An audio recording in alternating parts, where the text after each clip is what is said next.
I am from Oklahoma, and just real quick, in the back y'all can see my earrings, right? Okay. I was actually part of a Native American courting ritual today. Yeah. I went to see Between Two Knees. It's a play. So basically, I knew I was going to be surrounded by the kind of Native men that buy theater tickets all the way up here in New York City. So I had to wear my longest earrings, because that's what happens when you're a Native woman. Is if you're looking for a man, longest earrings in the room. You always gotta have them. And some bitch beat me, which is why I came here with my mom's. But as you can tell by my shirt, I'm a touristy ass bitch. And I'm spending half my time at Rockefeller here. I don't know what I'm cool back home. You know what I mean? I know all the cool places, and I don't feel the fast food back home, but here, man, I can taste colors in it. I tell you what, fast food here just tastes so great. Anyway, so the reason I mainly came up here is for Fashion Week. I got to be a part of a runway show yesterday. I had some designs in it. Thank you. I love being a designer and working behind the scenes in these things, because no one ever touches the snack table. Yeah.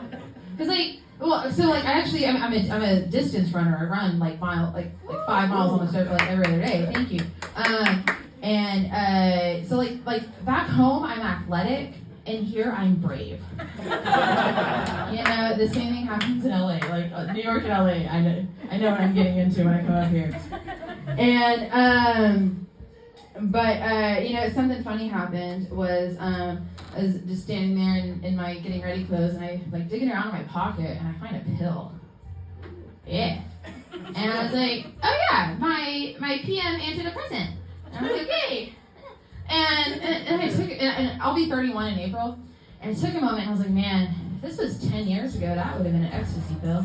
Yeah. Which is why I'm on a 2 dose a day antidepressant.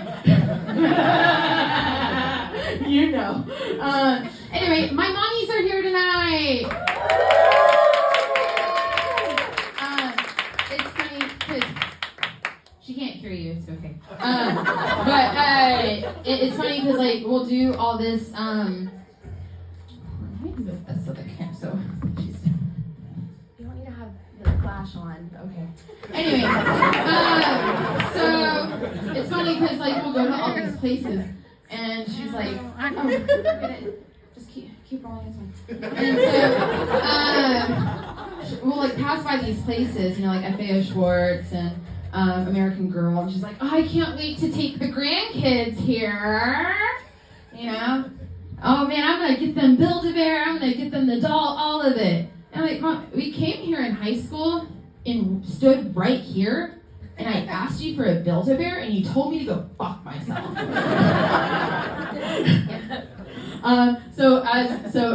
As you can see, she's deaf, and my father back home, he's deaf too, but my mommy's are here. And so anyway, growing up as a CODA, child of deaf adults, I get asked a lot of questions about having deaf parents.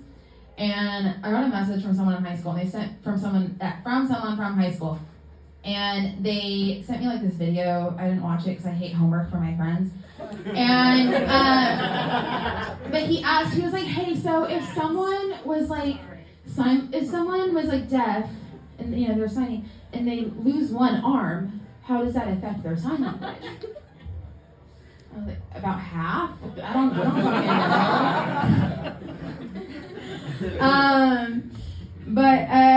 Who's in therapy? As we discussed earlier, yeah. Who does psychedelics because it's cheaper?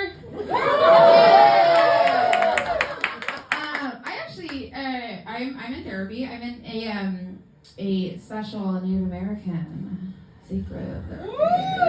Yeah. Welcome here. And it's this thing where you call IHS Indian Health Services, and you're like, hey, having a hard time, need some help. So then you leave a voice, they transfer you a bunch, and then you leave a voicemail if you're lucky, and then they call you back the following week to be like, hey, I think we can get you in somewhere. But by then, you've already hit up your shroom dealer and solved the problem. You know? So I was diagnosed last fall with anxiety, depression, and OCD. And I have a really cute little pill counter, or little pill sorter. And so the anxiety and depression was not a surprise, but the OCD was, because I don't have the attention span to count. So that's another diagnosis that I have. And then I don't have, I'm a clean person, you know, for intents and purposes. But I'm not, my bedroom, I'll let a man see my vagina before he sees my bedroom. That's kind of where I'm at right now. And I'm really glad you laughed at that, because if you didn't, my cats would die. Not to bring light switches into it, but that's the kind I have, you know. But anyway, so I am Cherokee, Choctaw, and various shades of white. Thank you. I hope that's not for the white side.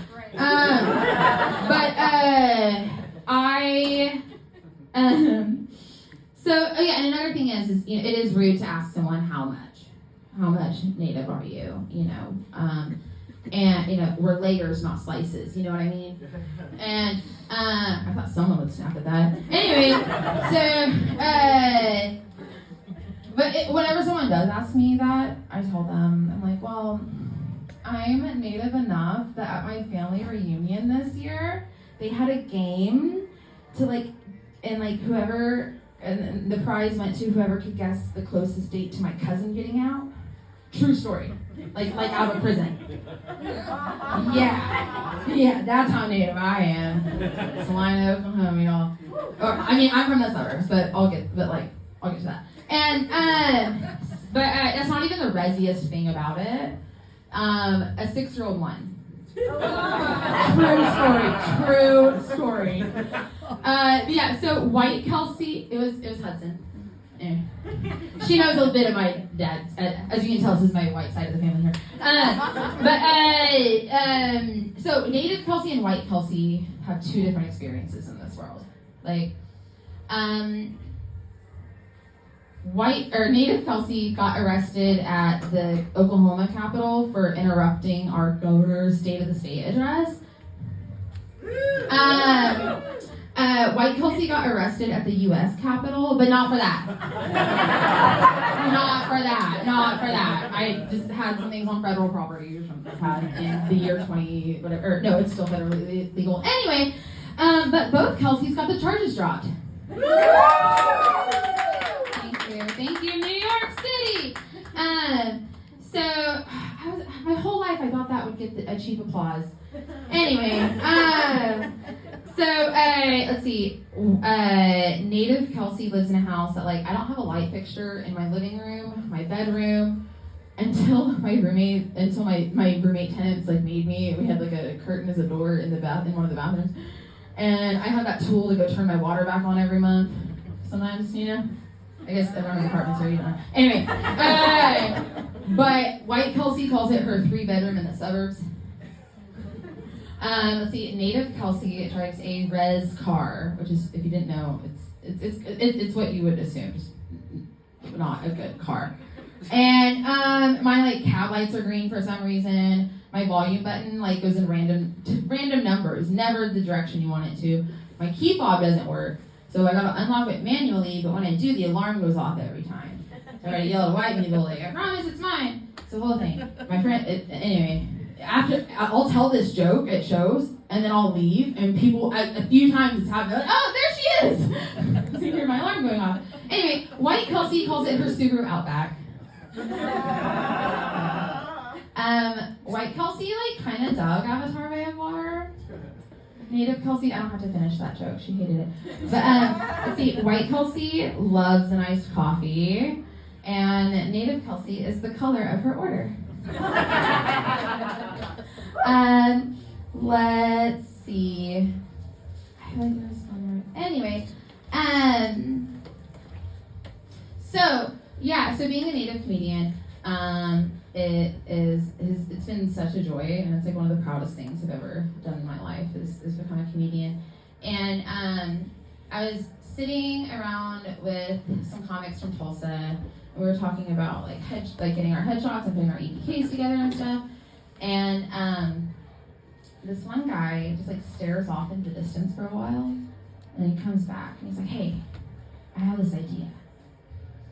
No, I shouldn't say it. And I'm like, yeah, you probably shouldn't. And if you can't, are you imagining a white man in this situation? Okay, cool. Keep walking with me here.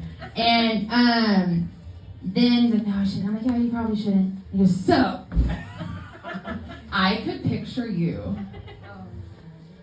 Yeah. True story. Naked on a buffalo. Sipping a martini. I assume that it would, my boobs, and, I assume it would be like this. Oh! Like that kind of thing. And I was so offended. Like who does he think I am? I'm a proud Cherokee and Choctaw woman, which is why my headshot is going to be me naked on a deer shot getting a natty light, because that's how they